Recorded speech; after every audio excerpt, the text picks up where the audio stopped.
club that was kind of a little bit, I won't say a little bit of a mess, but, they were certain and they had the added pressure of having to wait 30 years. And look at his personality and what he's done to bring the whole city together. And he's such a likeable fella as well. I mean, if you play for him or you're playing against him or you're just watching him, he says all the right things. He's thoroughly decent man, and I'm really happy for him, and I'm really happy for the people of Liverpool. But I just found myself yesterday drifting off thinking about the similarities with Man United. On that though, is football so different now that we probably wouldn't see a gap for someone like Man United for as long as that, because it probably is a lot easier these days to just go out and buy a title at some point. If United were to get maybe, 12, 13 years down the line, they haven't done it, do they kind of just think, right, let's just pump the money in here and go for it? But I don't think Man United can compete anymore. You've got teams that are state-backed. And Man United in the 90s were pretty much the wealthiest club in the UK. And then if they wanted to, they could just go out and buy the best players. They did it all the time. They went to Leeds, they took Cantona, York, Cole. If someone had a good season, they just went in and took the best players. They haven't got that financial muscle anymore. And other teams aren't, as desperate to sell. You look at today's market, Man United just go and buy Harry Kane. I remember Roy Keane said something similar, just go and buy him. It's going to cost you 200-300 million. Back in the day, it was 20 or 30. So I think that Man United have kind of faltered a little bit, and they've fallen behind and got themselves in a little bit of a mess with a lot of players there that shouldn't be there, on contracts they shouldn't be on. They're not going to be able to shift them. And Man United just can't pour the money in, like, say, Manchester City, or, if Newcastle get taken over by the Saudi crowd, then, I just don't think Man United can compete financially with them, and it's not as easy to do what they did in the 90s. Dan, your thoughts on that? Yeah, I mean, it is hard to know. I mean, they still obviously are still a massive global operation, Manchester United, but that can change pretty quickly. I mean, I guess, prior to 1993, they'd had their own long famine. I think I saw someone refer to that in the coverage in the last couple of days, that I think actually it might be in the Simon Hughes piece about Liverpool, actually, or maybe it was somewhere else, actually. It might be a piece in the Examiner, actually.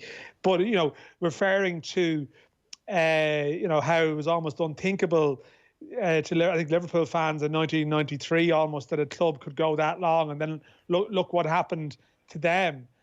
So I guess it can happen to anyone. I see what Damien's saying. I certainly, because I don't subscribe to this theory. I mean, I know the lad spoke about it last week, that that Manchester United they've got Bruno Fernandes and Pogba now, and they're finishing the season strong, and maybe they're going to challenge next year. I'm not having that at all, really. I think that's the classic. It's like people watch horse racing sometimes, and they see a horse finishing the race fast, and they think he's going to win the next day. But he's miles behind, it's always deceptive. You think, they might have turned the corner. Like, they've a massive points gap to build, and certainly, it does seem like, structurally the club has a long way to go. I'm not sure if it'll be that long, though, purely because I think the slight difference that you have now is that the Premier Elite, the big change in recent years, it's something I wouldn't be mad about, is even the top 4, 5, 6 clubs, they get a greater share of TV revenue. The Premier League used to be a lot more evenly distributed. Like, the super clubs now call the shots. I mean, for all the romance around Liverpool, they are one of the super clubs. Like, they're in a pretty strong position, along with Man City and the other real powerhouses. And you need almost someone to do a Newcastle style, like Man City style, sort of fairly questionable spend out of nowhere to really blow into that territory. So actually, and we don't know where Man City are going to go with fair play. So part of me thinks, and this is why I think Liverpool have a great chance of winning multiple titles, because you're thinking, well, who's actually going to really rival them over the next period of time? Like, Liverpool were in a position a couple of years ago where they had to sell players, like that they were always vulnerable to losing, or not that they had to sell, but they didn't have the appeal maybe to hold on to, a Suarez or even a Coutinho more recently if a certain club came in looking for them. I think now Liverpool is in a very strong financial footing. It's where people want to go, and if Man City are affected by these changes, I don't see anyone really competing with them. But invariably, actually, I still think that in maybe 4, 5, 6, 7 years' time, it probably could still be a Manchester United that actually up emerges as the threat. I just don't see it happening in the short term. All right. But Dan, on what you say there, that like, and I do agree with a little bit of what you said.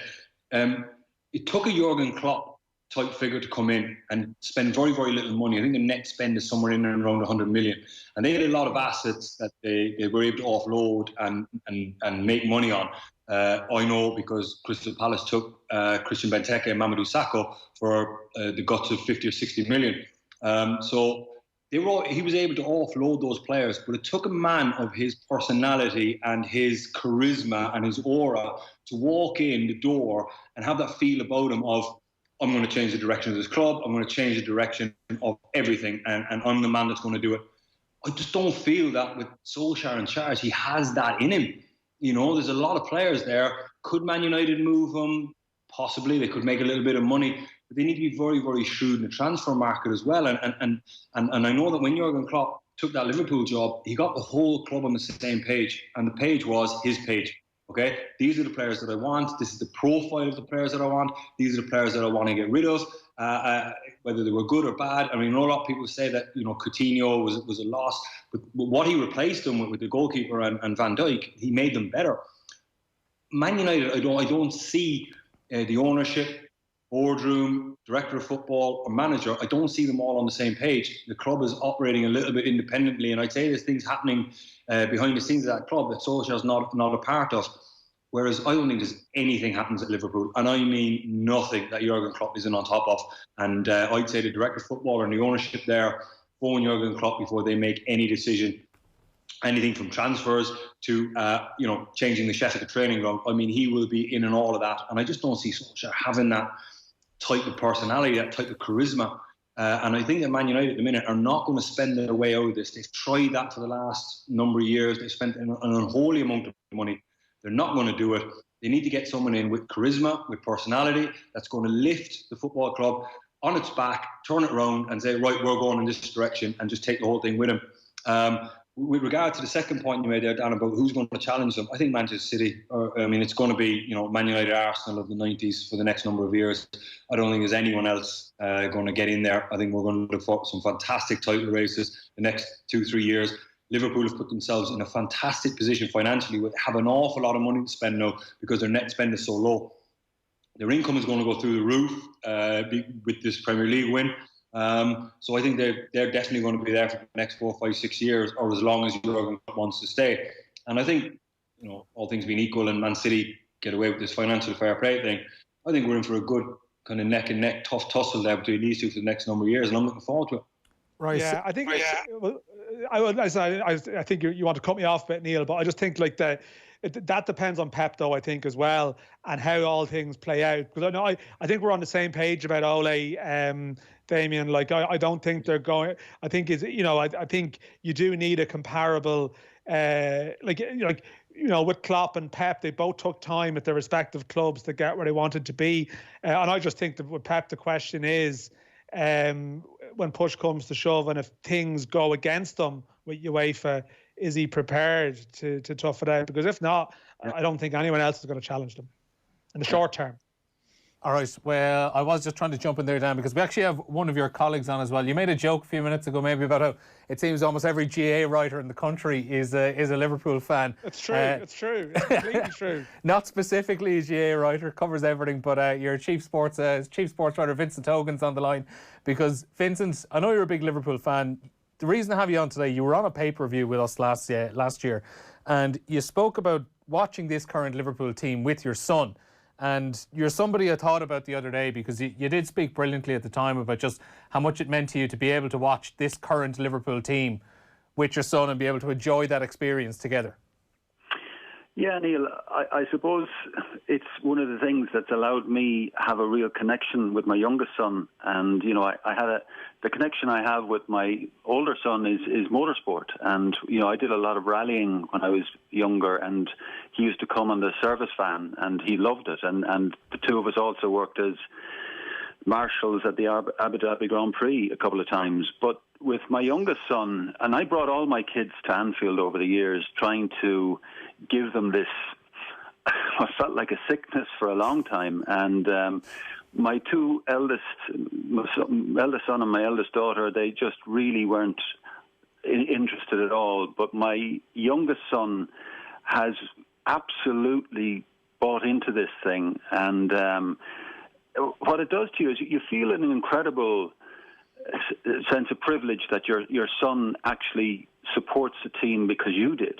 It seems like a lovely, almost loving thing for him to do, but also you feel this, and I can actually say a profound sense of guilt when you see the bad days and what it does to him. And over the years, listen to the two lads there talking about Klopp and just the sheer size of his personality and what he has brought to the club. It's easy to forget that it's only 10 years ago there was a genuine fear of the club going into administration, and it was a real basket case under Hicks and Gillette. So when I hear, say, Dan there talking about the possibility of multiple titles coming down the tracks, I feel uncomfortable, I suppose, because it's just such a special time to be a Liverpool fan. You have, in my lifetime, probably the most beautiful football team we've ever had. All these magnificent players, but above all, the personality of the manager, who just never seems to put a foot wrong. And it just seems such a precious time. I'm really apprehensive when people talk about them hosing up titles for the next few years. Yeah, you mentioned, I suppose, the man everyone's been talking about, Jurgen Klopp, there a couple of moments ago, because I think for a lot of the neutrals who are feeling a lot of kind of happiness for Liverpool fans, it's probably someone like him is the reason for it, because he just seems like such a good football coach and a good football brain for a start, but just a thoroughly decent guy and an excellent manager on top of it. And just bringing up the article you wrote yesterday in the Irish Independent, like the headline, both godlike and human, Jurgen Klopp has rebuilt a team and a club on fundamental decency. And it's just a great summarisation, I suppose, of what Jurgen Klopp has done to Liverpool, not just the club, but the city, I suppose, as well, over the last 4.5 years. I'll give you an example, Neil. I'm 40 years a sports writer now, and I've often joked that my wife is so uninterested in sport that I could tell her I'm off to the Olympics for 3 weeks and go down to the Hinch and play golf for the 3 weeks, and she'd never bother checking the paper to see was I even in it. But she actually comes to a stop whenever Klopp appears on television because of this charisma the man has. And I watch her watching him, and she's just smiling. And we were actually talking about this last night. What is it? And I know Damien was talking about the force of his personality. But even supporters of United and supporters of Chelsea and supporters even of City, you talk to them and they really like Klopp. And they really like the way he communicates himself, what he stands for, the fact that he always has conviction in him. And I think that's what Damien was getting at there, that we saw the likes of a Roy Hodgson being completely lost when he was Liverpool manager because he didn't have the personality for the job. He didn't understand the passion, the wicked humour, the bitterness, I suppose, that is in that humour in Liverpool and what they've been through as a city. And I think it's extraordinary to me that a German could have gone in there and just tapped into that psychology so quickly, so easily. Like, bear in mind, he was only 6 months manager when he was offered a new contract by Fenway, because they just saw that, yeah, this guy gets it. And, obviously they had to start winning eventually. But I remember saying to someone, when it looked like, they lost the semi-final 3-0 in Barcelona of the Champions League last season. And someone said to me, I was at one of my daughter's matches, and they said, God, another trophyless year for Klopp. And I actually instinctively turned on him, because I just thought, what a lot of garbage, to actually just judge this man on whether he could win a Champions League or a title. When you think of how difficult it is to win a title in this moneyed age of football, and how 97 points wasn't enough last year, I just was besotted with his personality and what he was bringing to the club, and the likability factor that he was bringing to the club, because that was missing for far too long. Do you remember what your thoughts would have been back in October 2015 when he got the job? I remember I was in America, and firstly when I heard that Rodgers was gone, I was slightly gutted. I liked Rodgers. I thought he was a really creative, innovative coach. But one thing that always struck me about Rodgers was that he always seemed to have a very dry mouth in press conferences. You know, he always prefaced every sentence was, as I said, even when he hadn't said it. And there was a nervousness in Rodgers that while he had this great ability as a coach, and we saw it with what he did with Sterling, we saw it with Coutinho, who really flourished under him, we saw what he got out of Suarez and Sturridge as a partnership. But when the moment they lost that momentum, after the near miss and Gerrard's slip and all of that, the following season, when they lost the momentum, he didn't have the personality to carry that loss of momentum. And, you know, he ended up sacking his coach. He ended up looking to sign Christian Benteke, which was an absolute short-term thing. He might get goals for us. He didn't want Firmino, for example, at the time, whereas it was Mike Edwards who wanted Firmino. So they kind of compromised and brought in the two. When Klopp came in, I knew he had this CV of, you know, winning Bundesligas and getting to a Champions League final, and that he had a great personality. But to be honest, I just didn't know how this was going to work. I didn't understand how big his personality was and just the scale of his charisma. What sort of a Liverpool fan are you? Because I've always thought that there are two categories of Liverpool fans. There is the eternal optimist, this is our year every single mid-August, and then there's also the eternal pessimist, which is I've just been afflicted with this, you know, this disease of supporting Liverpool, as you kind of joked about as well at the start. Where do you fall in there? Oh, I'm the pessimist. I'm the eternal pessimist, and that's why I say I'm apprehensive when I hear Dan talking about plenty more titles to come. I mean, I became a Liverpool fan in 1971, and it was kind of a perfect storm for me in that I used to go to All-Ireland finals in the 60s and sit on my father's lap when Tipperary, they won 4 out of 5 All-Irelands in the early 60s, and then they won again in 71. And there was this sense of, you know, I always imagined would be at All-Ireland finals. But then they got to a Munster final in 73, and then they fell off the face of the earth. And, you know, you're a young fella in Nina and Tipperary, and I remember the thing that sold me on Liverpool was Steve Highway, and it was coming up to the 71 Cup final, and there was a feature on television about this really unorthodox football story. This guy who hadn't been, you know, spotted by any of the top amateur clubs over in England. He was an economics student, and he was about to graduate in 1970 when Liverpool decided to take him from Skelmersdale United. And within 5 months, he was playing top-flight football, and he was this beautiful, elegant footballer. And I always loved the idea of a winger called Highway. It was just a magical thing to me. And, of course, the fact that he was an Irish international as well just added to it. So really the thing for me was I started following Liverpool in 71. Within 2 years, they were league champions. They won the FA Cup in 74. And it was just a glory period forevermore then.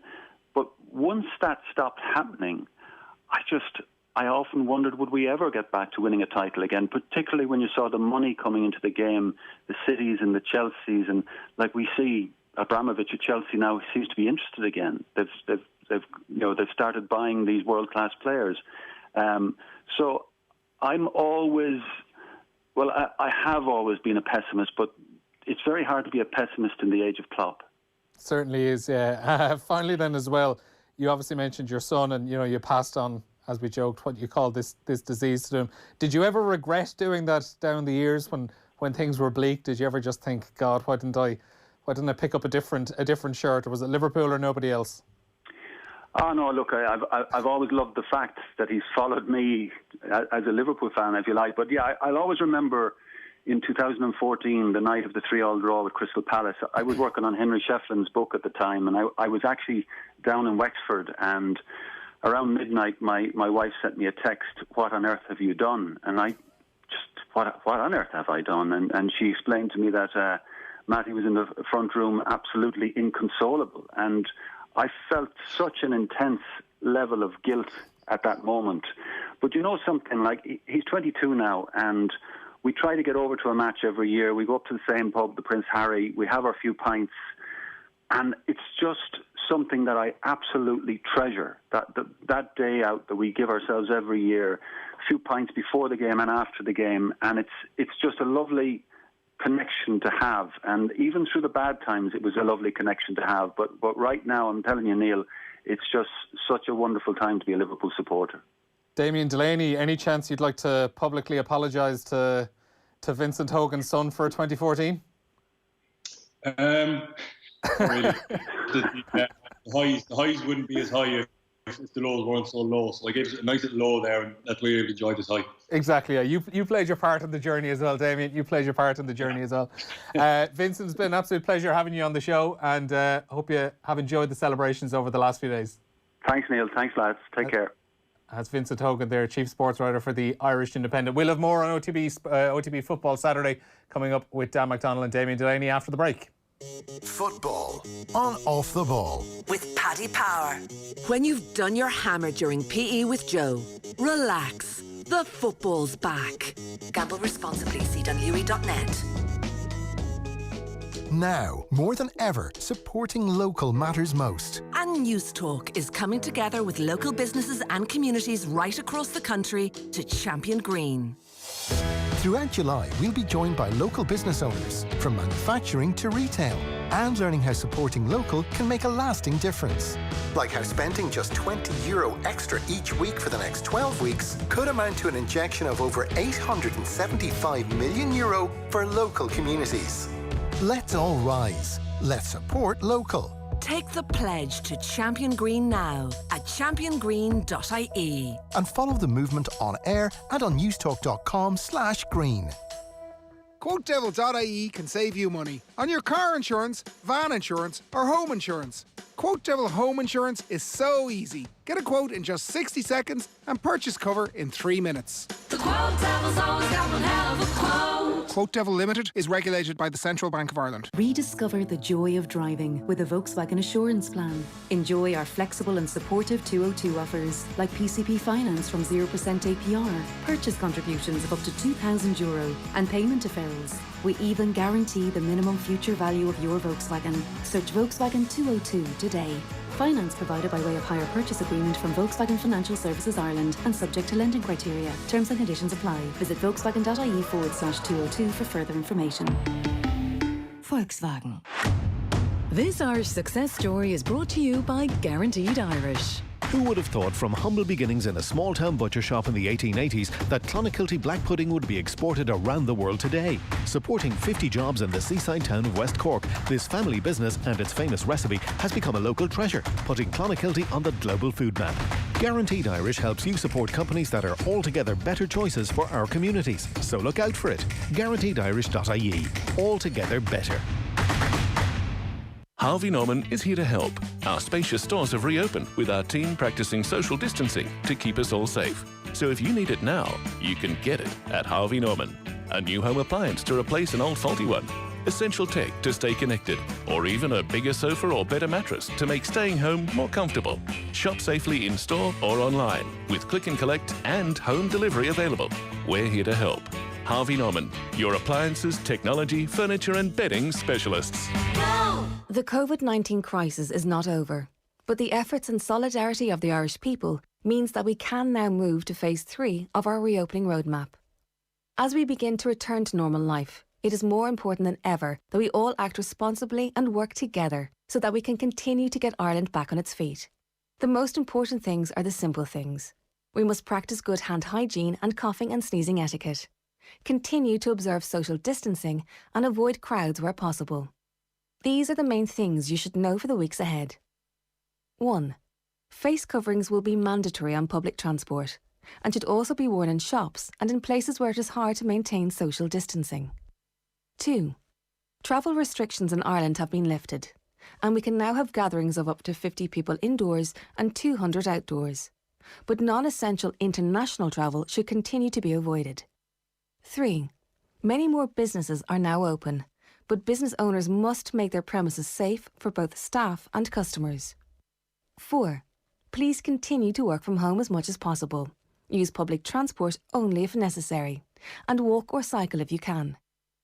Ireland has made huge progress combating the virus, but it's still having a major impact all around the world, with some countries experiencing a resurgence. So please be sensible, be responsible, be safe, and look out for each other and our communities. Our future is in our hands. We are still in this together. Full details of Phase 3 are available at gov.ie/roadmap. Thank you. Supported by the Government of Ireland. Come on, Tom, are you nearly finished hanging that plasterboard? I'm going as fast as I can, but... Have you not heard? The Tech 7 adhesive and sealant lads have introduced a new foam adhesive. Tech 7 Foam Tack. Oh, Foam Tack? I heard people talking about that, all right. Well, you should be using that. Tech 7 Foam Tack is super strong, quick and easy to use, inside or outside. You're right. I'm out of here. Home early. Nah, to the builders' merchants to buy my Tech 7 Foam Tack, of course. Tech 7 Foam Tack, available now at your local builders' merchants. Now that more businesses are reopening, it's time to tell customers all about it. On Post Commerce is here to help you get through. Our direct mail grant will help get your message into customers' hands.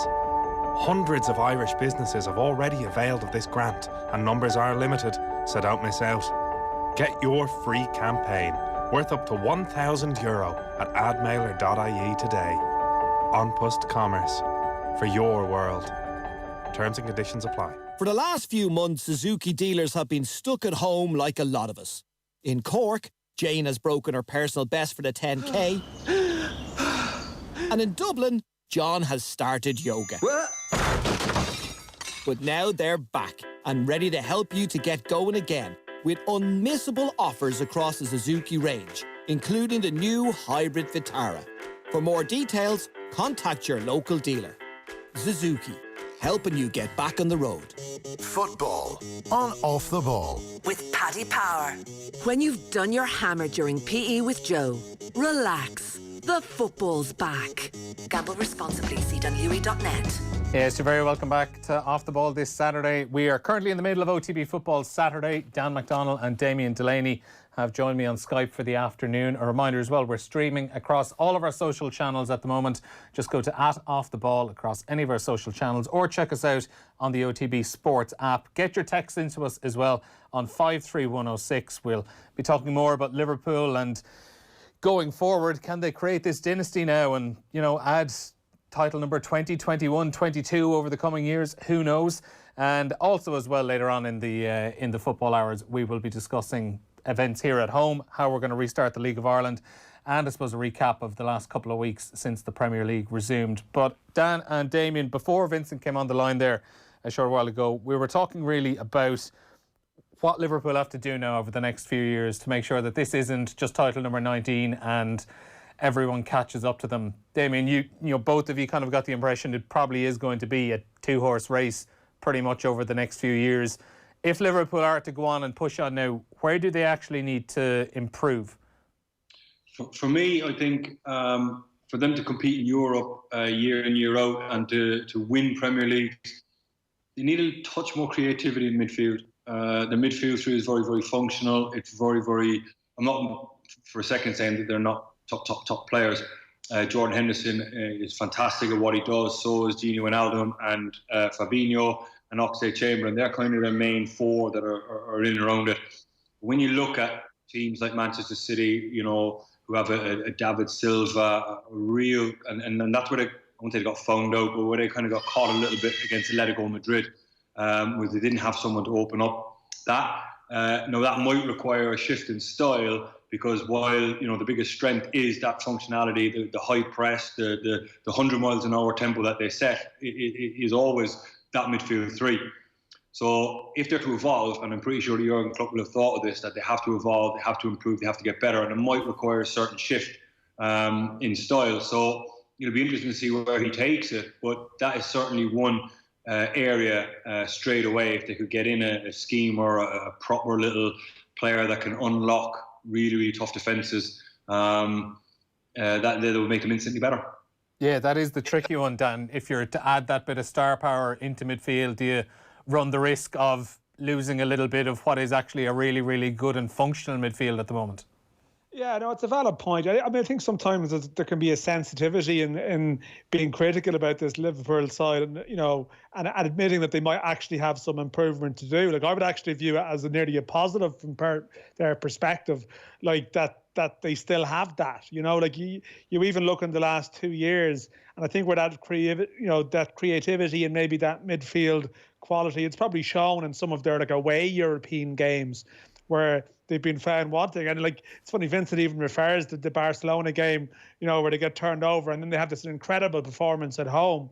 But there have been away performances at times where they have lacked that. They are not the finished article. In Europe this year, listen, I don't think it was their main priority really. It was about winning the league. But still, there was just they showed that they weren't perfect, and again, it's not taken away from their achievement to point out that the Premier League probably hasn't been that strong this year. The top two are exceptionally good, and when City dropped off, Liverpool had to win it because no one else was going to. Now their points per game is incredible. The number of points that they've sort of accumulated, the points they haven't dropped, it's a massive achievement. But they would have expected to win it if you thought that City were going to have a slightly, to be slightly below par, because they're that good. But they can get better. In a strange way, I think what they need to do, it's more of a psychological thing. They need to almost retain that sort of relentless streak that they have as well. Which which makes them so hard for teams to play against. And they've always been pursuing something. This Liverpool side, it was almost a sense of I did wonder last year when they had the narrow miss in the league that would it almost deflate them, but if anything they just carried the momentum. It's almost like a 2-season story wrapped into one, where they've won the Champions League and the league in almost this one big long season, where they've managed to bridge one to the next. But now they've got to the top of the mountain.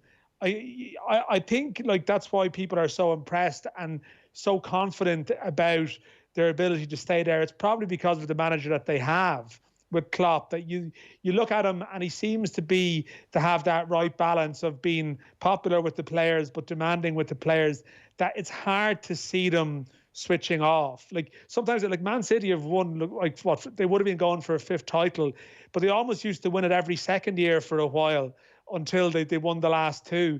And I think sometimes it was just a club, huge amount of money going round. I'm not sure if they had the desire to really just keep going, or maybe the managers that were there, had more of a shelf life and they weren't enamored with Mancini really, and so on. Whereas here there seems to be a stability, but still it's a bit of an unknown when you defend. They should be fine. There's no reason why they shouldn't be fine. You look at the solid characters that are there and you think that they should be, but it's almost about there's the improvement in that area of the pitch. But I think it's just maintaining that intensity when you are suddenly now the champions, and just can you sustain that over a couple of years when every single week it must be mentally draining to be asked for that, never mind the physical side, but even mentally, just to maintain that effort. Yeah, I'm just going to play a little video, because one man who isn't with us this week, Johnny Ward, he was on last week, and he's been getting a fair bit of stick from Liverpool fans on our Off the Ball Twitter page this morning, because we've a clip doing the rounds from last Saturday when is Johnny questioning actually the pedigree of this Liverpool side. Just on the point there, JD, you made in terms of, that Kenny made in terms of Manchester United being contenders next season. I think that's a very, very real prospect, because you mentioned obviously the Man City situation, but I've made the point. I genuinely think Liverpool have been a bit overrated this season in that they didn't do well in Europe. I think they have a very functional midfield, and I think they won a league that was fairly disappointing. And I think Manchester United have the ingredients to really give Liverpool a right good shot at it next season, for all that Liverpool should be favourites. 5-3-1-6. Liverpool overrated, beaten by a goalkeeping error against a fine Atletico team. 1 loss and 1 draw so far. Overrated. Wow. Johnny? Yeah, but I've had this debate a million times. I said that I expected it. I remember having a debate with Phil Thompson about this. I thought they lost to Atletico and Napoli in the Champions League, 2 fairly bang average teams. Now they were knocked out against Atletico primarily because they didn't have their goalkeeper. I'll admit that. But I thought in Europe this season, and to an extent last season as well, even though they won the thing, I thought Liverpool are a very, very functional team in terms of their midfield. They get the ball to the front 3. They have the best centre back in the world by a stretch. They've one of the best goals goalkeepers in the world. They've 2 excellent right backs, but there are flaws in that Liverpool team, and I think they've been outstanding champions. But I would have liked to have seen, a Man City team that was far more at it. Man City were, they played Liverpool earlier in the season in the first game at Anfield, and were favourites to beat them at Anfield. So that's where they were. That's where the markets expected Liverpool. They said Liverpool were comfortably inferior to Manchester City according to the markets earlier in the season. They have won the league. They had an amazing ability to win games that maybe they shouldn't have. I thought in a lot of the big games this season they showed frailties, and I can have this argument all day long. I thought Liverpool were overrated in terms of their points tally. As a pound for pound, that Man United team isn't a million miles off them next season as far as I'm concerned. Well, Johnny is in Roy Keane light mode again. Great to have the football back. Naturally, guys, Liverpool fans have taken all that in their stride. I mean, where do you even start with that? Like Johnny said, he could have that argument a million times and he'd be wrong a million times. I mean, he said they're an overrated team, but then went on to list several world-class players. I mean, I don't even know what to say. I like Johnny, he's a great lad, but I mean, he's obviously a Man United fan and he's pretty upset that Liverpool are champions. But look, he's not. Johnny has said it plenty of times. Johnny grew up a Liverpool fan. No, listen, then I don't know. Then I'm not. Maybe the isolation's got to him because I'm not sure about that rant there. Listen, they're by far and away the best team in the Premier League. There are improvements in them. Dan made an excellent point there earlier that I spoke about the lack of creativity, but maintaining the work ethic and the level of performance, because physically playing for Jurgen Klopp it would be very, very difficult. I remember when my last year speaking to people, their training regime, the numbers they put up are really, really high. So they'll be looking for a drop off from players for that high press, that high tempo game. So that'll be a worry for him. But Jurgen Klopp will be right on top of that. He'll be well aware of what needs doing, which players look like they're about to have a drop off, whether he wants to change his style up. He's in complete control. I can guarantee he's 6 transfer windows ahead, or is thinking about 6 transfer, which is 3 years time. Where he wants to be and the type of squad and the type of football he wants to have. And like I said, they're in a fantastic position financially. So as long as Jurgen Klopp stays interested and wants to stay there, I don't see Liverpool ever being outside the top 2 for the next 4 or 5 years. Yeah, I will defend Johnny a small bit, and I rarely do that, to be fair. but I could sort of see what he was getting at, but then he threw in a couple of lines that are very. Johnny's always good for a good quote headline, by I don't think overrated or anything like that. I can't subscribe to that. I've said I don't think Manchester United are going to challenge them next year at all. But I think just the point about how the feel that they faced this year, it wasn't a vintage Premier League season. I don't think you can really claim that. I think a lot of teams are going through a transition period, or they've had a down year, but still, Liverpool ruthlessly exposed it, and they would have won it, I think, in most years with that level of performance, really, But it is still something, though. Yeah, the point about pressing on from here, and that's where the personality comes into it. I'm repeating myself a bit, but sometimes I've spoken to players involved in the game and involved in sports that if they have a very demanding manager, who really demands something of them, sometimes there's a shelf life with it, but he seems to have a strength of personality that the players enjoy it, that the regime they operate in, and sometimes others, the reason some regimes burn out is because there is just literally a burnout from that for a period of time. But you would think, the charisma and the overall ability he has will offset that. But I see where Johnny was getting at. But I mean, yeah, maybe a slight exaggeration in tone. But he wasn't exactly wild talk in terms of some aspects of it either. If you want to find out what true friendship is, it is Dan McDonnell right there, because if Johnny Ward was on this line, you probably would have torn strips out of him. But when he's not here, you'll stand up for your man. I mean, I really won't, to be honest.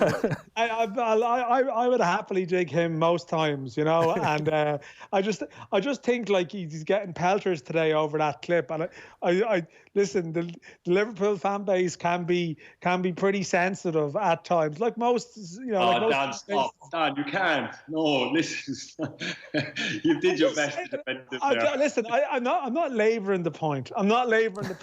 I think like overrated. I mean, you can't say that about a team that's actually just winning at the moment. Like winning a lot and winning well. And I think maybe he's placing too much scope in some of the European games in the group stages when it wasn't their priority. I don't think that can be the barometer for form. For their actual form, because the league was the priority this year. I'm not sure where he sees Man United. Oh no, I'm not having that at all. No, I'm not having that part of it. No chance. I mean, that's there was a lot of what. Fair enough, you can see through a lot of what and pick the bones out of what Johnny was trying to say, but like he lost me. After 2 seconds in that clip there. My favourite line though, it had to be just the line, "I can have this argument all day long," which I think will actually. You can put it on Johnny Ward's gravestone the day he dies. You just can't. There's some fan bases you just can't go there with. I found this. Liverpool are up there. Celtic, there's a few others. It can be a difficult debate if you get into that debate, it's very hard to get out of it. Like, I mean, I always love this angle of the long-suffering Liverpool supporter. Like, I know you touched on it with Vincent earlier on. Like, I know it's been 30 years of hurt since they haven't won the league, but like they've won a couple of European Cups in that time, an FA Cup, a UEFA Cup. A lot of people would have taken those 30 years, but there's obviously there's different degrees of pain and what they've been through in terms of the struggle, But they definitely, now that they've got to the summit, they don't like anyone suggesting that this team may not be the best of all time. Like I think they've got a way to go to earn that status, because I think you retain something to really get to that level. But Johnny's tone obviously went a bit to the other end of that scale. Plenty of texts coming in here as well on 53106, and keep them coming as well. This one, I became a Liverpool fan in the same year as Vincent Hogan, 1971, when my mother collected a load of Stork margarine wrappers and sent away for the jerseys that were on special offer. My brother got a Chelsea jersey, and I'm delighted to say I got an adult-sized Liverpool jersey with the sleeves touching the ground, but I wore it with pride as I tucked into the huge supply of apple tarts that my mum has made with all that margarine. That is from Peter in Cork. And on, I suppose, back onto Liverpool here, I'm a diehard, and the link with Man United, I suppose, is what we were talking about, and could they end up doing a Liverpool now and having to wait a long, long time? I'm a diehard United fan since '79, but we haven't a hope of winning a league next year because of the lack of a killer manager, brackets Klopp/Fergie, killer midfielder, brackets Keane, or most importantly, a killer goal scorer, brackets Van Nistelrooy. One of the three would do, particularly the latter. That's from Owen. This texter here, Liverpool had a Leicester season in the league. Poor standard from other teams. Big teams not up to it from early on. Liverpool, a good side, yes, but far from the best Premier League team. I would definitely take issue with the by far from the best Premier League team if they're 23 points clear with 7 games to go. I assume he means ever, though. Does he? Does he mean ever? I'd assume. I'm being kind to the texter there, because I think like there's obviously discussions, are they the best, one of the best Premier League winners? I'm guessing so. I don't know. Okay, well, give him the benefit of the doubt on that one, but still, a Leicester season, I'm not sure you can agree with that. Well, I don't think you can go that far, but obviously, like when Leicester won the league, the point was made that, well, a lot of teams were in transition at that time or going through a tough year, which they were. And like, I mean, there's no, like, you look at this, you go through the field this year, like Man City were below their standards. Arsenal and Spurs both changed their managers. Man U are way off it. You've got a Champions League race that's wide open. Like Leicester should probably qualify for the Champions League. You've got Wolves, who I think are very good. You even had Sheffield United around the premises as well. So it would suggest that the strength in depth isn't there. Like I made the point the other day in a piece. I mean, Liverpool won the Champions League in 2005 when they came 5th. I think they were sort of like 30-something points behind Chelsea. That was that brilliant Chelsea team. The Mourinho's best Chelsea team. That they were unstoppable that year in the league. And yet you had like a Liverpool team that came 5th that was able to win the Champions League. There's no way a team 30-something points behind Liverpool this year could threaten for a Champions League. So it's not as strong a Premier League at the moment. There's no disputing that. Sorry to cut you off there, Dan. We do have to take a quick ad break, though, but more with Dan and Damien Delaney after the break. Football on Off the Ball. With Paddy Power. When you've seen West Ham beat Preston in the 1963 FA Cup final for the 6th time, live football is back. Gamble responsibly. CWE.net. Newstalk.com/extra. It's what you've been missing. Afternoons are easy with InsureMyVan.ie, Ireland's low-cost van insurance specialist. Get your business back on the road with InsureMyVan's best price guarantee. For super savings, visit InsureMyVan.ie. City Financial Marketing Group Limited, trading as InsureMyVan.ie, is regulated by the Central Bank of Ireland. If your Volkswagen is in need of a service, we've introduced new hygiene initiatives and remote consultations across all Volkswagen retailers. We're open and here to help in a way that works for you, all as part of our Volkswagen Safer Measures. Talk to us about our low and no contact services and how we can provide contactless handovers and car sanitisation. We're also available to help you with any new and used sales inquiries, both online and over the phone. For more information about all our safety initiatives, visit volkswagen.ie/safer measures. Weekly wonders at Dunnes Stores. A whole week's worth of value just for you. This week we have family packs of Weetabix for just €4. Coca-Cola 20-pack and Coke Zero and Diet Coke 24-pack, only €11 each. Nestle 8 and 9 packs of Kit Kat and Toffee Crisp, half price. And O'Donnell's Crisp Sharing Pack, half price at just €1.27. And with their grocery voucher, you save an additional €10 on every €50 you spend. Weekly wonders every week at Dunnes Stores. Always better value. Terms and conditions apply. Minimum spend required. Does your company need additional skills to manage change due to the COVID-19 pandemic? A new supervisory management training initiative is available through Skills to Advance. Improve your team leadership skills in people management, digital and remote working. Skills to Advance is a national initiative offering highly subsidised upskilling and reskilling opportunities for employers and employees. Contact your local Education and Training Board to find out more. Brought to you by Sullace and the Education and Training Boards, an initiative of the Government of Ireland. We've got a lot of catching up to do. Hi everybody, it's lovely to be with you again. Sky Sports has over 100 live games across the Premier League and EFL in just 6 weeks. Everything is still to play for. Scores to sell. Relegation to avoid. Europe up for grabs. Titles to win. Upgrade to Sky Sports today. See sky.ie for details. Everyone wants to make the most of their home this summer, and the Easy Living Interiors Summer Sale has something for everyone. From kitchen table bakers to on-trend homemakers. From relaxing armchairs to luxury beds and homewares. From dining al fresco to home working al desco. Shop online or visit our reopened stores in Cork, Waterford, Navan, Naas, Sandyford, Drogheda and Wexford. Easy Living Interiors. Summer sale now on. Imagine a lender with your best interests at heart that's owned by its members. It's what sets them apart. The credit union is the place you should go for a loan or information. They're the ones in the know. For big dreams, small dreams, and those in between. We can help with your finance. Just talk to our team. The Credit Union. Imagine more.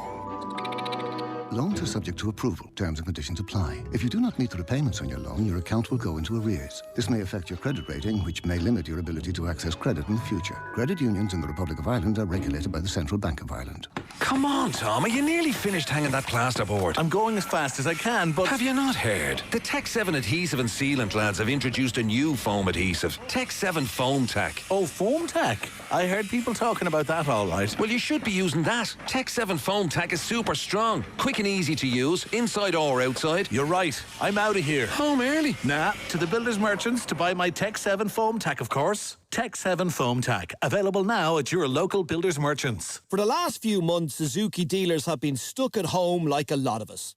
In Cork, Jane has broken her personal best for the 10K. And in Dublin, John has started yoga. But now they're back and ready to help you to get going again with unmissable offers across the Suzuki range, including the new hybrid Vitara. For more details, contact your local dealer.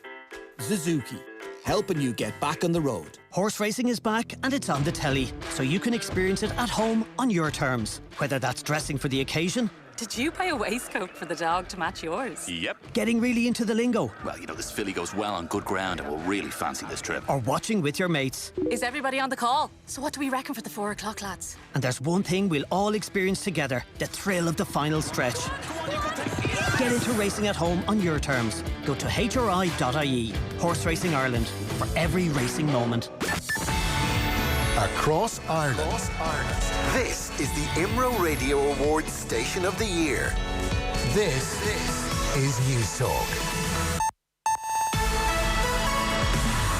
It's 4 o'clock. Good afternoon. I'm Eamon Torsney. Fianna Fáil leader Micheál Martin has been elected Taoiseach by the Dáil 4 months after the general election. He's also received the seal of office from President Higgins in a short ceremony at Áras an Uachtaráin. Earlier, in an emotional speech, Micheál Martin thanked all those who supported him, especially his family. Most of all, I want to thank my family and my community. Without them, I could have achieved nothing.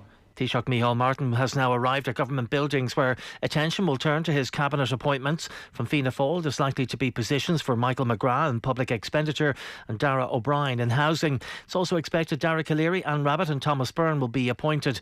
Leo Varadkar, Simon Coveney, Pascal Donoghue, Heather Humphreys and Simon Harris are expected to remain at cabinet for Fine Gael, with a possible promotion for Helen McEntee, while Eamon Ryan, Catherine Martin and Roderick O'Gorman are expected to be senior ministers for the Greens. Well, Micheál Martin's wife and family were unable to attend today's sitting of the Dáil because of COVID-19 restrictions. Grassroots supporters in his constituency of Cork South Central watched his election on television. Councillor Terry Shannons told Cork's 96 FM it wasn't the occasion they expected. If any of us had envisaged Micheál becoming Taoiseach, we envisaged it in a different way. We would all have travelled. There'd have been buses and trains on the way to Dublin. We would all have been there. Well, Sinn Féin leader Mary Lou McDonald now heads up the largest party in opposition. Today's marriage of convenience is born of necessity, not ambition. To buy time, to keep others out, to keep others in their place. In other news, the body of Noah Donoghue who has been found in a storm drain in North Belfast. The PSNI says at this stage there's no evidence to suspect foul play. The remains of the 14-year-old were recovered this morning after he went missing on Sunday evening. PSNI Superintendent Muir Clark says the storm drain complex where he was found was almost a kilometre long. It's an extremely challenging environment in which to work, and that is why it has taken that length of time to go through that complex. And PSNI officers are at the scene of a shooting in West Belfast. The incident is at Rodney Parade off the Lower Falls Road. It's 2 minutes past 4. News Talk Weather. Thanks to the AA. For our lowest car insurance price guaranteed, go online to the aa.ie. A mix of cloud and bright spells with the chance of heavy rain at times. Highest temperatures 14 to 17 degrees. And now you're up to date on News Talk. Football on Off the Ball. With Paddy Power. When you've done your hammer during PE with Joe, relax. The football's back. Gamble responsibly. CWE.net. All right, you're very welcome back to Off the Ball this Saturday. Neil Treacy with you for another hour up until 5 o'clock. We are in the middle of OTB Football Saturday, where we're streaming across all of Off the Ball social platforms as well on the OTB Sports app. I'm joined by Daniel McDonnell, soccer correspondent for the Irish Independent, as well as former Irish international Damien Delaney. Plenty of texts and tweets coming in, lads, over the last 5-6 minutes while we were away in ads and news. Man United will not be challengers next season, and Liverpool aren't overrated. They're the best team of the Premier League era. Des says, in my opinion, this Liverpool side isn't the best in history. When you compare the starting 11, you could go with either keeper. I'd pick both Liverpool full-backs, Virgil van Dijk and Mane, then everyone else, including bench, I'd go with City.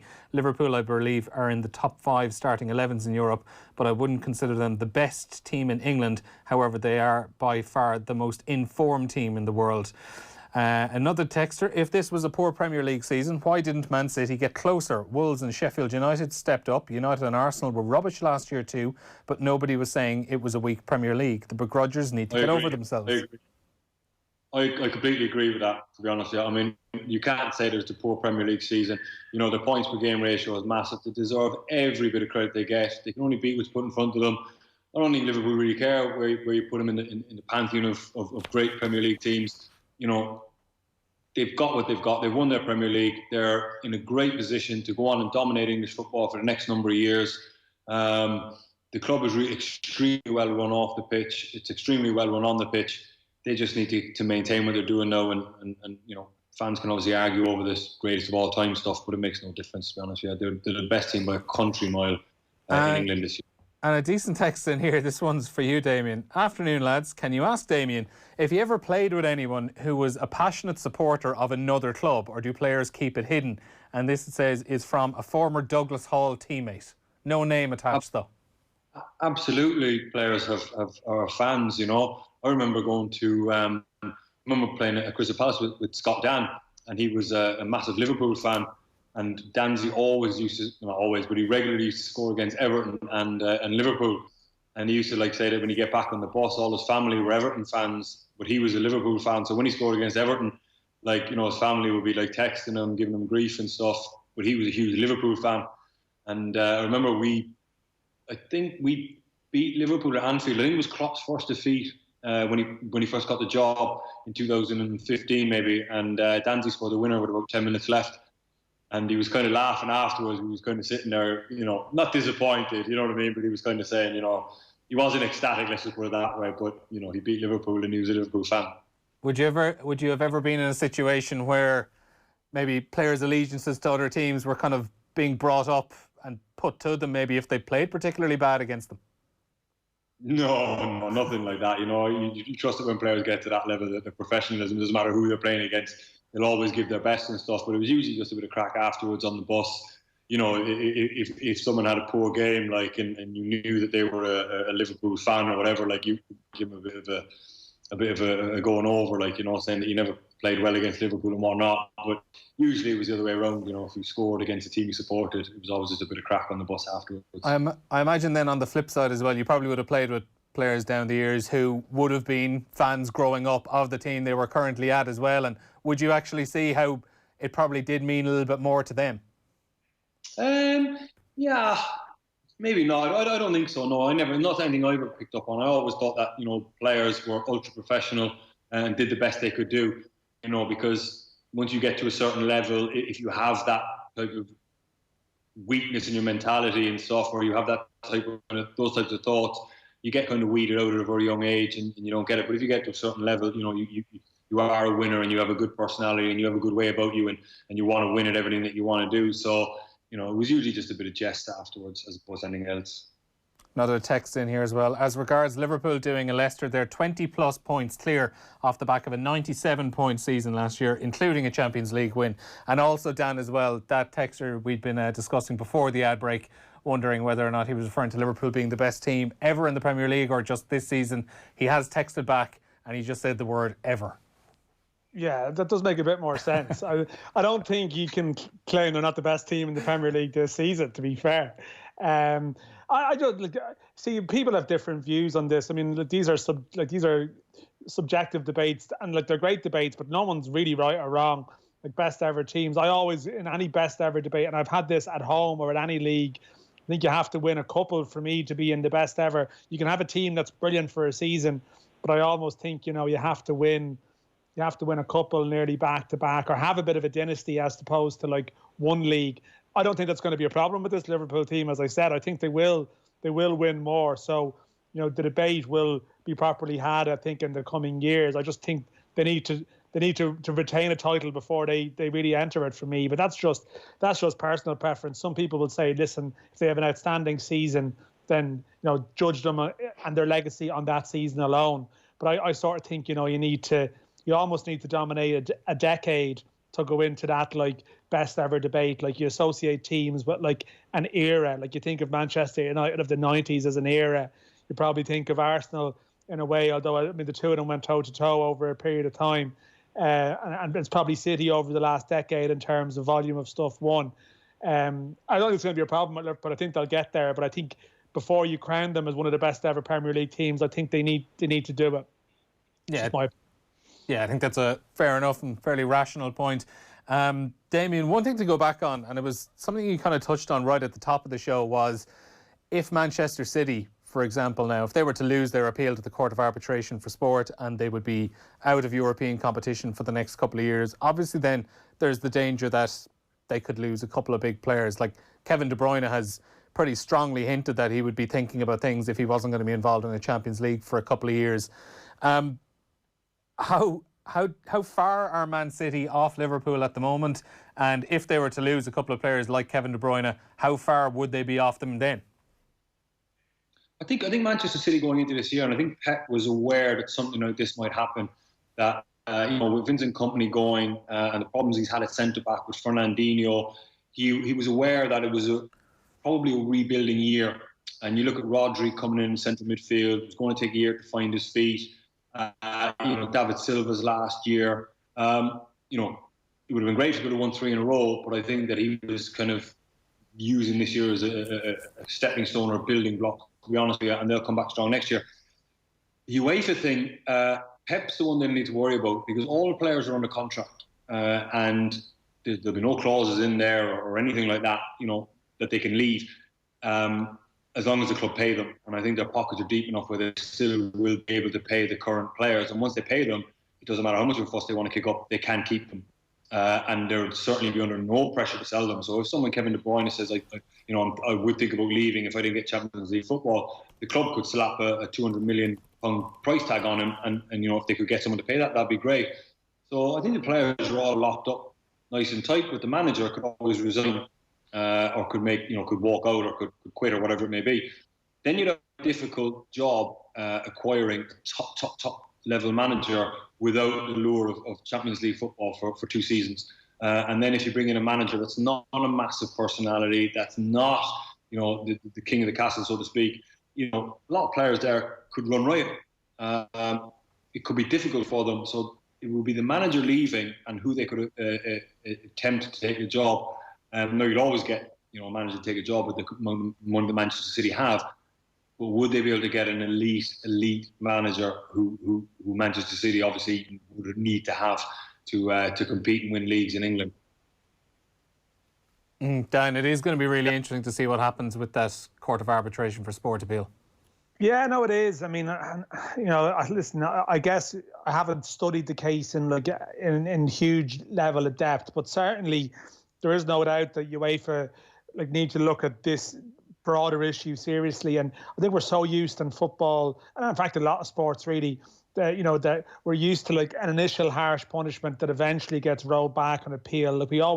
We come to expect it. We come to think that that's going to happen, and as a result, as a result, nothing changes. And I have a big issue. I don't like, the divide between the top super clubs and everyone else. I don't like, but fear it's inevitable. And I didn't once believe it was inevitable, but I feel it's inevitable that they're going to use their power, if not to get to a Super League, but to a sort of a very different Champions League that sort of excludes the second tier, third tier teams. And I'm not mad on that personally, but for the competitiveness of the Premier League in the short term, I can understand why people would be hopeful that City aren't punished, purely because I think they are the only real viable rival. But listen, if the rules are clear and they can't prove their case, well then they should pay the penalty for that. And it's not exactly an ownership structure you'd feel too sympathetic for if it came to pass. But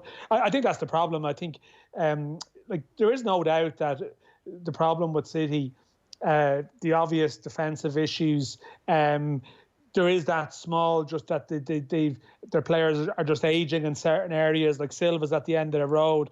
And if they were to be subject to a ban, I'm sure someone like De Bruyne and these players who are getting to that, 27, 28, 29 territory, suddenly wonder, well, these are big years in their career. They're big earning years in their career. Okay, they'll get the money, but big achieving years in their career as well.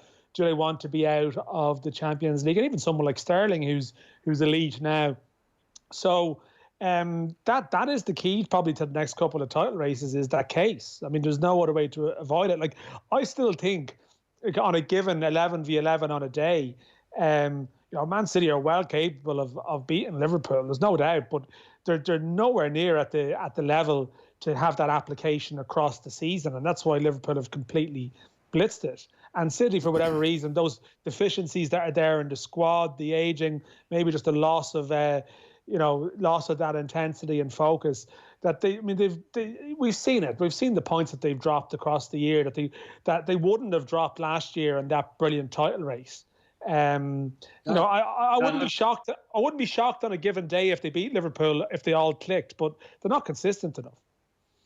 Dan, I have a question for you there, right? I mean, Manchester City have been, found guilty of breaking the financial fair play rules, but they're still in the European competition, and theoretically, they could go on and win the competition this year, Manchester City, and if they won it, and the ban is upheld, should they be allowed to keep their Champions League? Because it's almost like they've cheated, got the gains from it, and you're going to get banned in the future. They broke it for the last 2 seasons. I mean, surely they should be thrown out of the competition. Well, It's a fair point. I mean, I guess you go down that road, and where do you stop? Rampant losses in football are completely tolerated, and people talk about sort of fair play and rules, and we've seen how teams have obviously done it. We've seen it with PSG and whatever. It's how you define your sponsorship and your investment relative to the rules, and there's an element of a nod and wink about a lot of stuff. And I can't imagine they want to go down the road of retrospectively taking away titles that have been won, even if it's, say, a title. I know what you're saying about this year's title and one that's ongoing at the moment, but I think they have to go down. You almost end up going back through your own record books then on stuff that you've done. It's a valid talking point. I'm sure the point will be raised. I'm sure UEFA are dreading it, because I think there's every chance they're very capable of winning it. I'm sure that's going to be their focus now. But I think to go down the road of punishing them and kicking them out of the competition in a strange way exposes UEFA's weakness on this previously, and probably opens up another can of worms from them that I don't think they will do. They say, here is our prescribed rules for punishment. They operate going forward, and this is what happens, because they allow teams almost to break the rules and then they punish them afterwards. And that's what happens in football generally. You see it in the Championship in England, they've started to finally punish teams a bit, but only belatedly. But it's cheating, essentially. I mean, it's cheating. So, what other sport would somebody be accused of cheating, yet they're allowed to continue? If you look at any cheat, if it's cycling, and I know it's drug cheating as opposed to financial cheating, but they've gained an unfair advantage when other teams have been, adhering by the rules and trying to work their ass off to try and stay within the financial fair play rules. And if Manchester City have just flagrantly just kind of tossed the rules to one side and they go on and win the competition, I mean, surely they should be taken out of the competition until the case is heard. And if they're found guilty, then they get a ban. But if they are found innocent, then you get reinstated in the competition. I know that's extremely difficult, but it is cheating in my book. And if they win it, and I agree with you, UEFA will be absolutely dreading the fact that they win it, because it means that cheating is rewarded. I think you have to let them stay. You have to let them stay in it until the appeal is heard. I just they have to stick with that. But listen, it raises massive questions. There is absolutely no doubt about that. It's just my suspicion that I can't see UEFA wanting to do that because of the counterclaims that possibly could be made. And they've let them come this far in the competition. If you're going to do that, what about the teams they've taken points off, the teams they've knocked out, the teams it throws the whole competition into disarray if you make a call like that during it. They've been allowed to play in the competition at the start of the year, and they probably have to let them see it out on that basis. But I mean, that's why they would love if they were just knocked out at the next stage and they don't have to face this dilemma, because people will share your opinion. I can see probably weighing it up on the basis of what causes the most problems. They have to almost let them play it out because they've let them go this far and see what happens. But people will very strongly make the view that you're making. There's no doubt about that. Mm-hmm. Right, guys, we'll move on from Liverpool and I suppose the knock-on of Manchester City as well. We'll come close to home. Dan, it's obviously been a fairly busy week, as each of the last few weeks have been with the League of Ireland, and whether or not we're going to get a season back up, when we're going to get a season back up. You were writing yesterday about Plan B with the compromise that was being discussed of a possible 12-team Premier Division next season, which that seems to have been shut down as well. What is the latest over the last few days? Because I think every time I check your Twitter page, something seems to have changed. Yeah, I mean, I think for those of us who've been sort of working this over the last couple of weeks, we're sort of operating in a bit of a parallel universe to the Project Restart and all of that, because, you know, and there's people invested in it, and there's players and you know, managers and staff and fans here at home who are just totally frustrated and annoyed that it's become so complicated to try and factor a return to the pitch. I mean, previously, you know, of course, the main reason that people weren't coming back, and we're talking about not coming back, was very viable health concerns and you know fears about, well, there's going to be no fans allowed in games at all. We're going to have to play all our matches in neutral venues because we can't have teams. You know, we can't be opening, you know, all the different grounds and so on and so forth. And, you know, while I didn't agree with it, I could appreciate the argument against not coming back because of how diminished and complicated it would be. Now, what we've seen now is, you know, touch wood, a feeling of confidence around the safety of a return to play. We've seen an improved financial package offered, which was obviously crucial. And I think that state relief coming through is underpinning that improved package.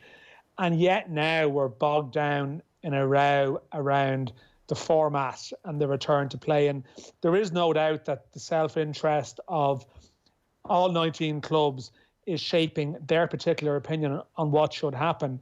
And that's probably inevitable, because the history of football in this country here is that, you know, everyone is suspicious of everyone else. Everyone is fighting their own patch because there's no collective strength there.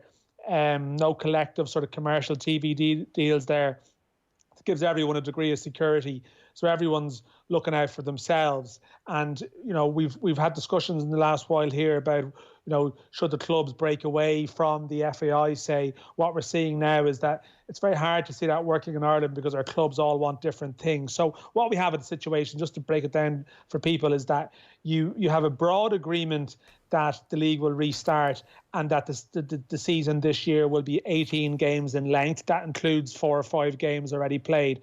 That's broadly agreed, although Dundalk and 1 or 2 other clubs would like a longer season. They don't think a champion should be crowned over that length of time, and I can certainly see that point of view. 18 games is very unsatisfactory. The reason it won't be any longer is that most clubs don't want, even though we've lost a lot of football, most clubs don't want to play beyond October or late October, start of November, because that involves paying extra money. And I mean, that's clubs, but it's also players as well who in one hand, they could, there's an argument you extend it to December and they earn the same money over a longer period of time. But unfortunately, a lot of players in this country, they make money in other ways over the winter, or the situation of, you know, drawing down social welfare payments over the winter and then getting paid for football for 40 weeks for those clubs. It's not a bad case for some of them. They have other things going on in their lives. So what we have is really 2 options on the table now. One is that we have 2 10-team leagues at the moment, and that the team that finishes bottom of the Premier Division is automatically relegated, and the champions of the First Division is automatically promoted.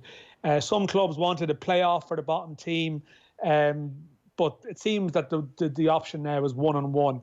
The alternative option is that, we have 12 teams in the Premier Division next year. Without giving a long-winded version of it, it just means that the First Division champions are automatically promoted, and there would be a playoff series involving the bottom 2 in the Premier, the second and third in the First Division. 3 of them would get a top flight place out of it. So possibly no Premier teams will be relegated at all.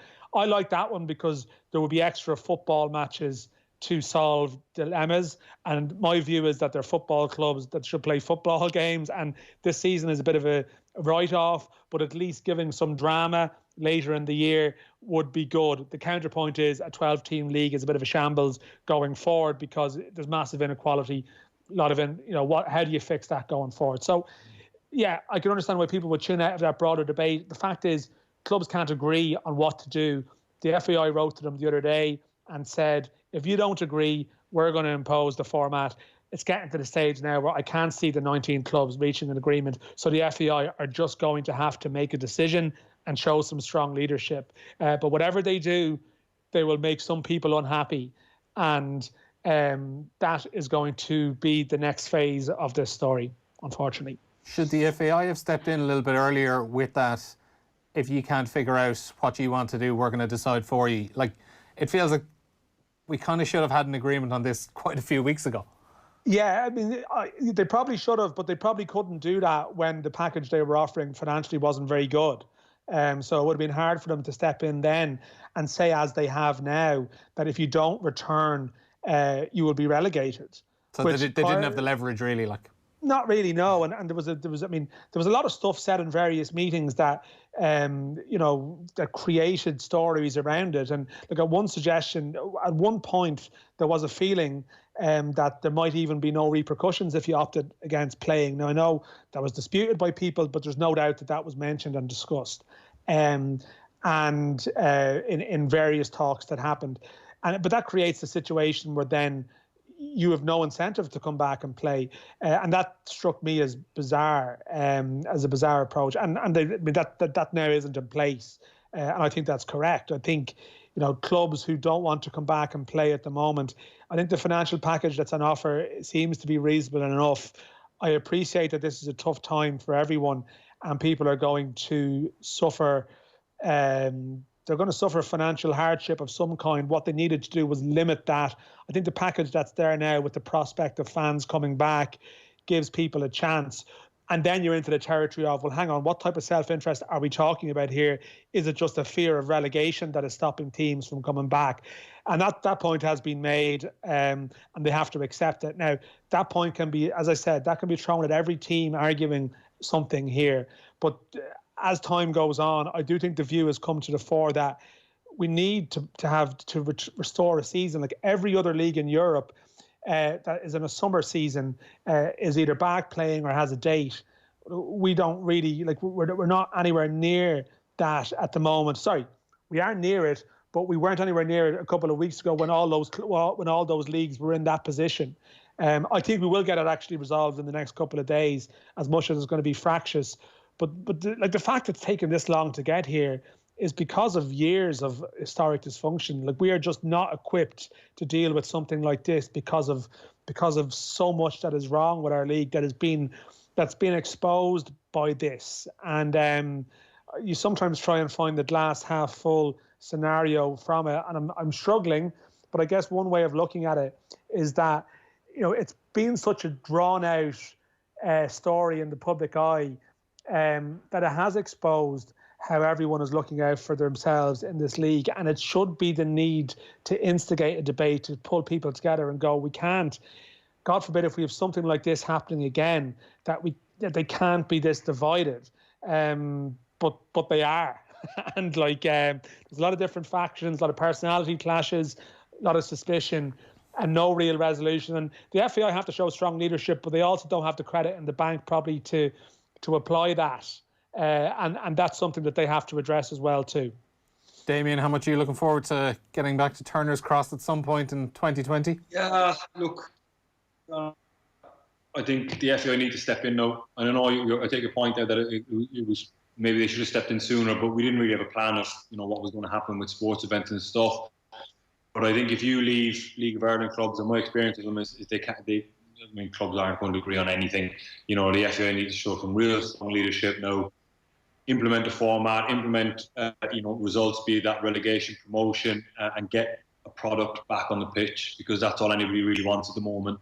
And if it requires them upsetting a lot of football clubs, because I know there are a lot of clubs who won't want to come back because they have to start paying players again, it might be behind closed doors, financially it could be catastrophic for them. The FAI need to step in now and make a decision, and I think, Dan, are we middle of July? I think is when it's moved to come back. So July 31st. But it's something. Yeah.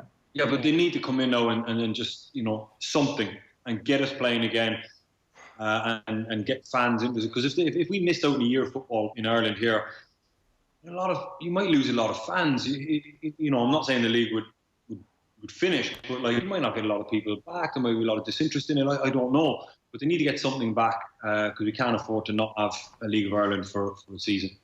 Yeah, it's a good point. There certainly are. While there is a real core League of Ireland support, there probably are quite a few very, very passive fans that'll come in and out of the league, and the longer it's off the table, the less chance of them coming back is as well. We're going to have to take a quick ad break here just to run you through some of the scores in the Championship. Around 5 of the games were played this morning or early this afternoon. The results there: Charlton 1, QPR 0. Cardiff 3-1 winners away to Preston, so they've actually replaced Cardiff in the playoff spots at the moment. They're up to 6th place. Preston have dropped down to 8th. For the time being at least. Luton Town 1-0 winners against Swansea. James Collins, Republic of Ireland international, scoring for Luton there. Barnsley and Millwall finished scoreless. Derby County 2-1 winners against Reading. And the 4 3 o'clock kickoffs are just past the hour mark at the moment, around 25 minutes left in them. Hull City 3-2, they lead away to Birmingham City. Leeds on course to go 3 points clear at the top. They are 2-0 up against Fulham, taking advantage of West Brom's defeat to Brentford last night. Middlesbrough, with Neil Warnock in charge, he is set for a win in his first game as manager. 2-0 they lead away to Stoke City. So Middlesbrough would be climbing up to 19th place in the table as things stand. And then Blackburn and Wigan are still scoreless. A win for Blackburn would see them edge up to within 1 point of the playoff spot. Still plenty more coming up though with Dan and Damien on Off the Ball after the break. Football on Off the Ball with Paddy Power. It's not quite a TikTok lip sync of Donald Trump, but it's a close second. Gamble responsibly. CWE.net. Screen Time with John Farty. This week on Screen Time, I talked to Will Ferrell about his long relationship with the Eurovision. I've been I'll put it this way, mildly obsessed. For 20 years. I also talked to Rachel McAdams and Dan Stevens, his co-stars in Eurovision Song Contest, The Story of Fireside. Screen Time with John Farty. With Elephant and Castle. Download and subscribe to the podcast now, or on the radio this evening at the slightly earlier time of 5 p.m. On News Talk. Afternoons are easy with InsureMyVan.ie, Ireland's low-cost van insurance specialist. Get your business back on the road with Insure My Van's best price guarantee. For super savings, visit InsureMyVan.ie. City Financial Marketing Group Limited, trading as InsureMyVan.ie, is regulated by the Central Bank of Ireland. Fresh air has never seemed so precious. At Toyota, we believe it's worth protecting, and drivers agree. That's why today, Ireland's best-selling car is a Toyota self-charging hybrid. Now, with contributions of up to €3,000 and flexible payment options, we're making it even easier to start your electric journey in a Toyota hybrid. Visit our new virtual showroom at toyota.ie or talk to your dealer today. Toyota, built for a better world. Terms and conditions apply. In 1940, in Oak Park, our great-granny Brett had 4 sons. Hungry fellas. So she set them to growing corn to feed the pigs, which were raised and cured in Oak Park. Now we 2 brothers, John and David, still craft insanely good rashers here in Tipperary, from field to fry-up, like great-granny used to make. And then add some new twists, like great-granny didn't used to make. Oak Park. Real rashers rediscovered. The COVID-19 crisis is not over. But the efforts and solidarity of the Irish people means that we can now move to phase 3 of our reopening roadmap. As we begin to return to normal life, it is more important than ever that we all act responsibly and work together so that we can continue to get Ireland back on its feet. The most important things are the simple things. We must practice good hand hygiene and coughing and sneezing etiquette. Continue to observe social distancing and avoid crowds where possible. These are the main things you should know for the weeks ahead. 1. Face coverings will be mandatory on public transport and should also be worn in shops and in places where it is hard to maintain social distancing. 2. Travel restrictions in Ireland have been lifted, and we can now have gatherings of up to 50 people indoors and 200 outdoors. But non-essential international travel should continue to be avoided. 3. Many more businesses are now open, but business owners must make their premises safe for both staff and customers. 4. Please continue to work from home as much as possible. Use public transport only if necessary, and walk or cycle if you can. Ireland has made huge progress combating the virus, but it's still having a major impact all around the world, with some countries experiencing a resurgence. So please be sensible, be responsible, be safe, and look out for each other and our communities. Our future is in our hands. We are still in this together. Full details of Phase 3 are available at gov.ie/roadmap. Thank you.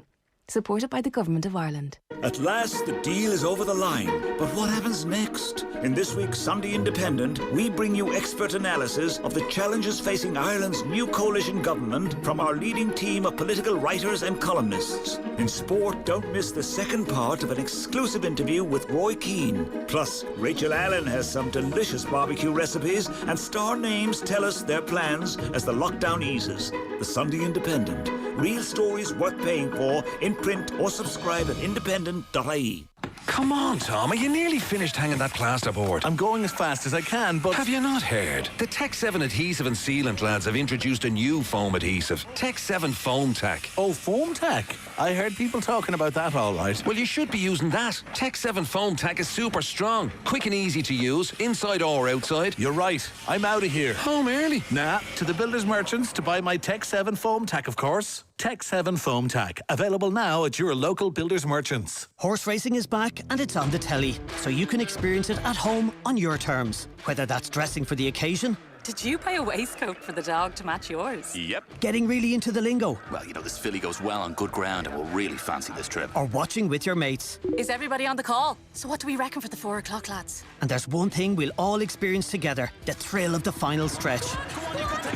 Get into racing at home on your terms. Go to hri.ie. Horse Racing Ireland. For every racing moment. To help restart your business, Renault brings you Buy Now, Pay Later across our entire van range. A deal that means no payments for the first 3 months and no increase in monthly payments after that. With 5 years manufacturer's warranty and vans starting from €309 per month. Make huge savings with Buy Now, Pay Later on all Renault vans. Visit your local Renault dealer today.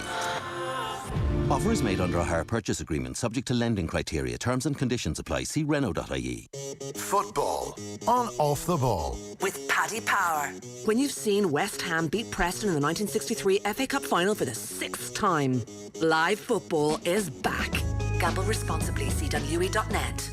Yeah, you're welcome back to Off the Ball. Neil Treacy here with you until 5 o'clock this evening into the final 20 minutes of OTB Football Saturday, where Dan McDonnell and Damien Delaney are joining me. We're streaming at the moment across all of our social channels. You can get us at Off the Ball. You can also text us 53106 so you can watch us and listen to us live on the OTB Sports app. Plenty of texts coming in, and still a lot of them on Liverpool as well. If Van Dijk got a long-term injury, Liverpool would be screwed, says one texter. How could you even compare the Manchester United team who won the treble to any team over the last 20 years? This Liverpool side won't win it next year. They may be lucky to end up in the top 2 or 3. How many games was this so-called best team lucky to win matches? How many times, if you look back, did they get a penalty they shouldn't have? This is a Leicester team, a one-off, says an unnamed texter. And another text in then along the same lines. You're talking about teams beating this team and that team. Leicester won it by playing good football. That was a one-off, and I'd say Liverpool will be the same. Not to the fact they won't be in the top 3 or 4, but Chelsea, Manchester United, with the players they'll bring in this window, will push Liverpool all the way. And a last one, just to go back on what Damien was, what we were talking about, Liverpool or Man City and their appeal for the Court of Arbitration for Sport for their European ban. Lads, if City have been financially doping, surely their Premier League win last season was very tainted, says Paulie M. And I suppose that goes along the lines of what rugby fans would have seen this season with Saracens relegated from the Premiership, and a lot of people wondering should they have been punished for, you know, their Champions Cup last season stripped, but it didn't happen, and it seems that's the way Man City's is going as well. One story I want to talk about, guys, and I mentioned it just before the break. Middlesbrough 2-0 up on Stoke City at the moment. Neil Warnock back in charge. And obviously the knock-on effect of that with Jonathan Woodgate leaving was that Robbie Keane was also gone from Middlesbrough. So he's probably in a bit of a limbo as to what he's doing. We'll talk about Robbie Keane in just a couple of minutes, though, because I want to ask you, Damien, Neil Warnock is a character a lot of people tend to either love or hate. You would have worked with him for a brief spell at Crystal Palace. What's Neil Warnock like? God, he's what's the best way to describe him? No, he's an old-fashioned manager. Remember, we're on live radio now, by the way, as well. I know, yeah. He's an old-fashioned manager, and I just feel there's a lot of players kind of struggled with his methods. Well, at Crystal Palace anyway, because I know he went on to Cardiff and done brilliant. But he tends to kind of garner this underdog polish up a kind of ragtag bunch, and lots of days off with him. And he's one of those managers who gets players in a good mood, gets them happy. You could play a game on a Saturday, and he could come in and he'd say, "Right, lad, I'll see you all Thursday." And we were kind of going, "Well, no, because we're going to get relegated. We wanted to come in and work and stuff like that." So that's how we kind of dealt with him. But I could see how he does well. He gets players that are maybe castaways at other clubs and stuff, loves them, tells them the right things, makes them feel good about themselves, and he does really well in the Championship. Is he a tactically minded manager, or is he more so just about the man management and motivation? No, I mean, no. There was no real tactics. To be honest with you, it was just man management, motivation. He wanted it to be a happy group. I mean, there was just times there where he'd come in. The training would be starting at 10:30, and his car would come in at like 10:25, and he'd just kind of walk out onto the training pitch in his jeans and his shirt, and he'd have a couple of, it was a little bit like old school like that, and that was his way. And he'd throw out a couple of cones, and he'd say, "Let's have a 5-a-side," and he'd have some games and Mars bar, and just got a good general feeling in the camp. And I think in the Championship that's really, really good, because it's very, very full on. You don't need to train that hard because you're playing so many games. It's just about keeping everyone positive, keep everyone happy, and I think that's why he does really, really well in the Championship. Whereas, for us in the Premier League, we were getting beat very regularly, and teams were tactically, outmaneuvering us, and we were losing games, and he was coming in and having the crack and all that. And I think a lot of lads were just kind of getting a little bit despondent, to be honest with you. So that's why his time in charge of Palace was so short. Mm-hmm. He'd been there obviously and had done a lot better a few years previously prior to when you'd been there. Dan, where do you sit on Neil Warnock here because I know on Off the Ball Towers there's a handful of us here, and like we actually love him. He's great entertainment. He's great value for money. Yeah, I mean, he's had a colourful football history. I see Kevin Blackwell as his assistant, has come in as assistant too. From speaking to people who've worked with him closely, would they wouldn't have been enamoured with him at times. And I think sometimes with these old school managers, there is a Marmite element to them, and Warnock almost proper football men, Dan. Yeah, well, fitting a certain image of a football man, all right. And I think Warnock trades off it though. I mean, that's his thing, and like. In fairness, whatever your opinion, like the longevity of his career is incredible. Like Nick McCarthy spoke about him recently and sort of admiring him for because is he 70 now, Warnock? I'm not sure what age he is, but he might be in that parish. So when you consider how many people drop out of the game, people who would have been, of his generation, who would have obviously been far better players and viewed as more studious football men or whatever, and they haven't been able to survive in the industry for as long as he had. So it's incredible. I mean, they've gone in now to Stoke away today, which is a massive game. It's a pretty straightforward Warnock type of job here. Just, keep us up, basically. And like Stoke are a rival that have been in good form. If Middlesbrough go there and win, they might only need one or two more performances like that to be safe, and it's job done. He doesn't even need to do anything else there, whether he does or not. But I haven't worked with him, so I don't know. I'm going off second-hand impressions, but I know people have worked with Blackwell closely, and because I would have worked with Keane Gillespie on his book a while back, and he would have been under Warnock and Blackwell at Sheffield United as a team, and I mean, like he's very much. He's very much in tune with every aspect of English football, the transfer market, how it operates, everything. He knows the system well, but he knows how to manage it. Mm-hmm. Yeah, just to see, you were saying around 71 years of age. He'll be 72 in December. He got his first managerial job in 1980, so 40 years ago. And they are still 2-0 up away to Stoke City with just over 10 minutes plus.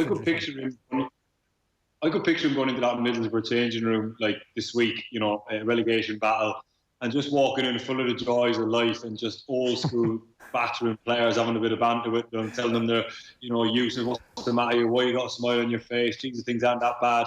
And that weight of his personality, would have put a smile on a lot of players' faces. He would have been having a go at players in a jokey kind of way, and he's good for that. He really is, and he's full of personality, full of life, and he's done ever so well to be still managing at the age that he is. and to go into another championship job. And don't be surprised next year if Middlesbrough get promoted from the championship. Yeah, and actually, just going back on how age is just a number, like Roy Hodgson, another of your old Crystal Palace managers, 73 years of age, and they've been absolutely flying this season. Yeah, he's, I don't know how, I mean, I had a year working with him, and it was probably the most enjoyable year of my career. And I didn't play from that much, but he was such a fabulous man, and I suppose that the weight of the experience that he has, the way he deals with players, the way he treats people, the way he speaks to people, the respect that he has for his players. If you're, the club captain or you're a first-year professional, he treats everyone the exact same way. If you've got an issue, you can go and speak to him, and he has a lovely way about him, and he'll tell you why he thinks a certain way or why he did what he did. You might not agree with him, but he gets across in such an eloquent way that you can't argue with him. And for him to sit in that 73, and there's talk he's going to get another year next year as well. It's fantastic, to be honest with you.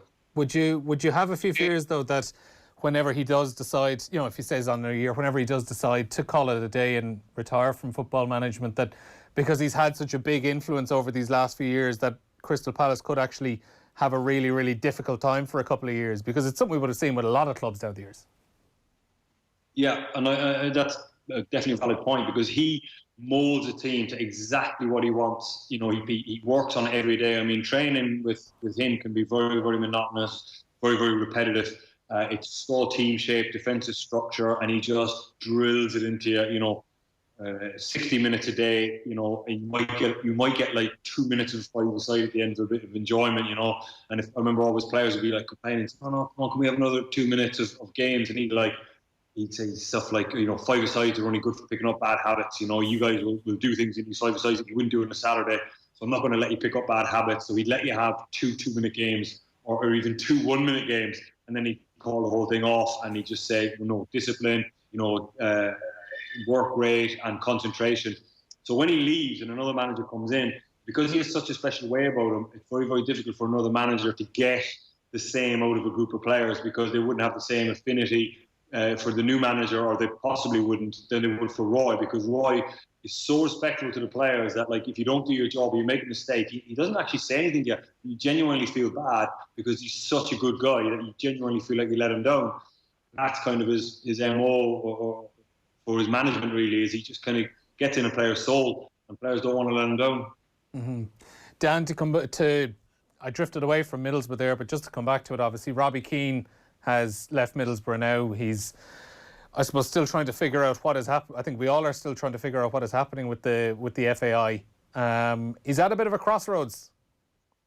Yeah, I mean, it's not been a great run for him, really, with the Ireland thing, working out the way it did, and this Middlesbrough situation. He'd only signed a 1-year deal at Middlesbrough, and I think that was possibly tied in with the fact that he was meant to take a bigger role with the FAI after Euro 2020, but this was something that was from an old contract. Well, no, it's his current contract, but a contract handed to him by John Delaney at a different time, basically given to him before the succession plan, I think, was really formulated. So I've spoken about this before. I think it was only right that Stephen Kenny picked his own staff. I don't think anyone can really complain with that. It's just obviously a big problem that Robbie Keane is there in a quite substantial contract, and there's no role for him, it seems, realistically, from a football perspective, at a time when Irish football isn't in great nick. And from my understanding, they haven't really made any progress with that since April of any great degree. And I think there's an element of probably trying to find an amicable conclusion that it is amicable, because I'm sure Robbie Keane wants to manage Ireland one day, and I don't think anyone wants to be sort of burning bridges or being involved in a public dispute with someone who's been such a big player for the country. But at the same time, he has a contract, and you have to work it out. And the fact that now he has no options with Middlesbrough, presents him with a challenge. I mean, my view on it now is that, like, Robbie Keane is 40 next month. He's got his pro license there yesterday. Okay, he hasn't got extensive coaching experience. He's only had the year at Middlesbrough and that time with Ireland. But it is getting to the stage where he probably needs to get out there and show what he's about as a manager. Because, other than a player-manager stint for one game in India, I don't think he's ever actually managed a team at any level. And maybe he just needs to to go out there and show what he could do. And he clearly wants to get back to Ireland someday, no doubt, the Ireland role. But he's not going to get that opportunity without more of a CV as a sort of a coach or a manager. The days of, his playing career is gone now. And it's about how he proves himself in this other sphere. And I don't know where that will take him now. He's still a big name, and I'm sure he'll get opportunities. They might be overseas. And it's going to be about probably proving himself in this next stage of a career, because you've got to be careful, I think, as an assistant sometime, that he has to build the experience. But there's no doubt that the fact that Middlesbrough didn't do well, it doesn't look great for Woodgate and Keane. And if he goes as number 2 somewhere else and that doesn't work out, he's left. He's not really in control of his own destiny. So he probably needs to get on that ladder somewhere, because I did make the point in the piece, management is sort of a younger man's game now, and you have to get on the ladder and prove yourself quickly. And I think if that's his ambition, that's where he's going to have to explore opportunities rather than going in with someone else. But there's no doubt, I'm sure he'll be motivated to do it, but he's going to have to present that challenge now. Mm-hmm. Guys, we're fast running out of time. We probably only have about maybe 2 minutes to chat left. One little aspect I just wanted to mention as well. Obviously, Jeff Hendricks' situation cropped back up this week when it was confirmed he was going to be leaving Burnley. We've had all these links with Italy, like Roma and AC Milan were both mentioned, and it kind of has seemed maybe that the AC Milan one had a bit more legs than we actually initially thought. But regardless of where he goes, whether it's Italy or whether it's a Championship team or a Premier League team, it's a crucial move for him at this stage of his career, isn't it? I don't think Jeff would have made the decision to not take up the contract offer at Burnley unless he had something lined up. And he's obviously got something that he fancies lined up, be it at a better level or be it at a higher level or somewhere where he's going to get a chance to play regularly, or he feels in a system that will suit him more. Regularly in a system that will suit him more than what Burnley does. I don't know, but I know that Jeff obviously is a smart guy, and he definitely have a plan. So it'll be interesting to see where he winds up. The AC Milan one, Jeff Hendricks strolling out at AC Milan, that'd be fantastic. But I'm pretty sure he has got something lined up. And Dan?